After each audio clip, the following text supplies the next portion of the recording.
North Carolina. This is Democracy Now! Breaking with Convention. War, Peace, and the Presidency. We're broadcasting from the Democratic National Convention. If a young preacher could lift us to the mountaintop with his righteous dream, and if proud Americans can be who they are and boldly stand at the altar with who they love, then surely we can give everyone in this country a fair chance at that great American dream.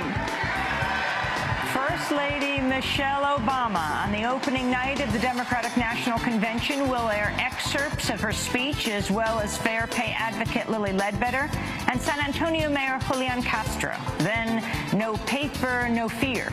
10 undocumented activists are arrested for blocking a street just outside the Time Warner Cable Arena. We are risking our rights because we are fighting for our right to organize, our right to be with our families. We want President Obama to stop deportation. And then it's party time with AT&T, Duke Energy, Time Warner, Coca-Cola, and Bank of America. We'll look at the corporate-sponsored parties here in Charlotte with the Sunlight Foundation. All that and more coming up.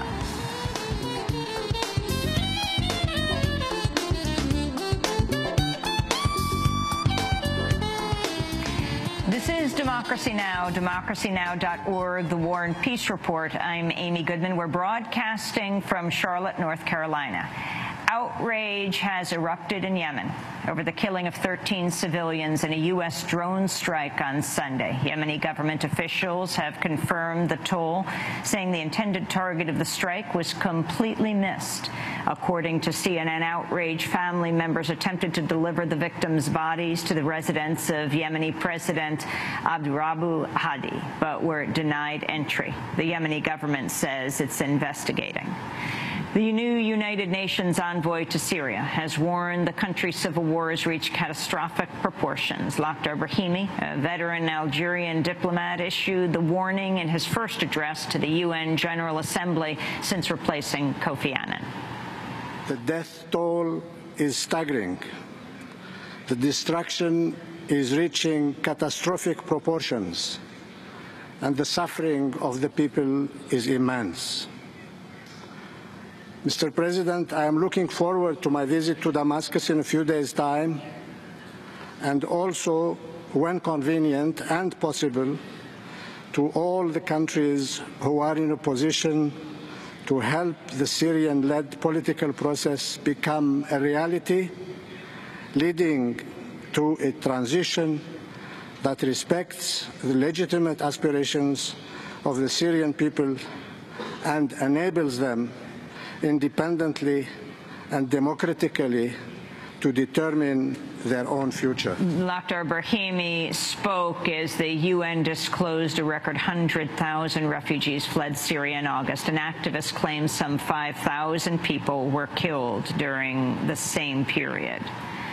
In Afghanistan, at least 25 people were killed on Tuesday when a suicide bomber struck a funeral in the eastern Nangarhar province. Dozens more were left wounded. It was one of the worst attacks on Afghan civilians in weeks.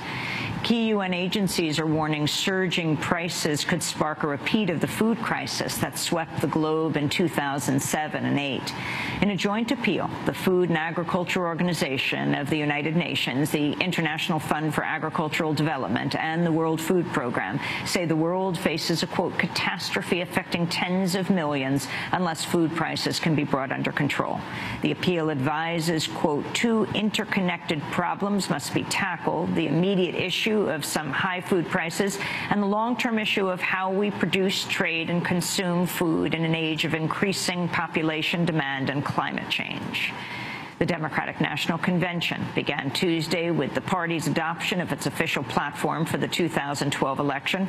The text includes support for a constitutional amendment that would overturn Citizens United, the landmark U.S. Supreme Court decision that paved the way for unlimited private spending on elections. On foreign policy, Democrats chose to omit a statement in their 2008 platform that declared Jerusalem to be the undivided capital of Israel. The new platform makes no mention of Jerusalem while calling for a negotiated two-state solution between Israel and the Palestinians. In a statement, the Romney campaign called the Democrats shameful for making the change. Despite taking a less right-wing stance in their platform, Democrats featured former Congressmember Robert Wexler on the stage Tuesday night to tout President Obama's support for the Israeli government. In his address, Congressmember Wexler falsely claimed a UN report critical of Israel's attack on the Gaza Strip in late 2008 had questioned Israel's right to self-defense. When the anti-Israel Goldstone report was released, questioning Israel's right to self-defense, President Obama challenged it. When the UN held the Israel-bashing Durban conference, President Obama led an international boycott of it. When a violent Egyptian mob stormed the Israeli embassy in Cairo, it was President Obama who intervened to ensure the safety of the Israelis trapped inside. In the wake of the Gaza flotilla, President Obama's support for Israel never waned. President Obama is in the midst of a swing through 4 battleground states, Iowa, Ohio, Colorado, and Virginia, before he accepts the nomination in Charlotte Thursday night.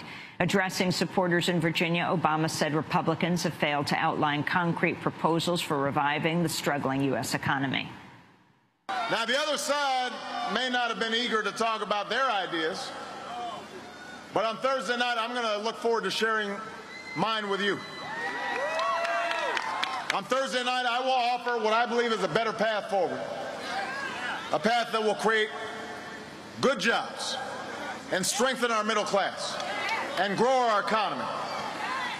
And the good news is, Virginia, that in just 2 months, you get to choose which path we take.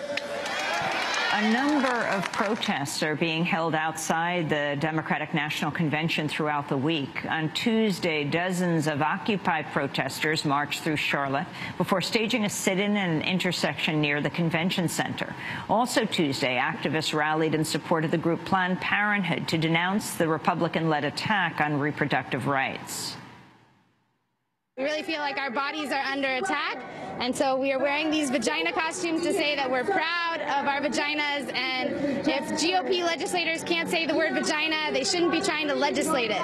I'm here to make sure Barack Obama gets reelected, and I'm specifically here because I'm appalled that rights we fought for as women are in danger, and we have to remind people that these are our bodies, and we need to take control of them and make sure that the Republican Party doesn't get elected and take control of us. Tuesday's rally coincided with a challenge by Planned Parenthood in federal court seeking a reversal of a ruling that upheld Texas's effort to defund Planned Parenthood and exclude it from a government-funded health program for low-income women simply because they also provide abortion.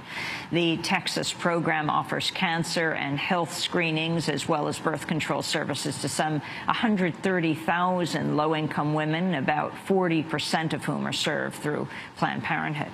In a new court filing, Planned Parenthood says the ban violates the group's First Amendment rights. Dozens of supporters of Planned Parenthood also packed a public hearing in Texas Tuesday to denounce the state ban. And those are some of the headlines. This is Democracy Now!, democracynow.org. I'm Amy Goodman.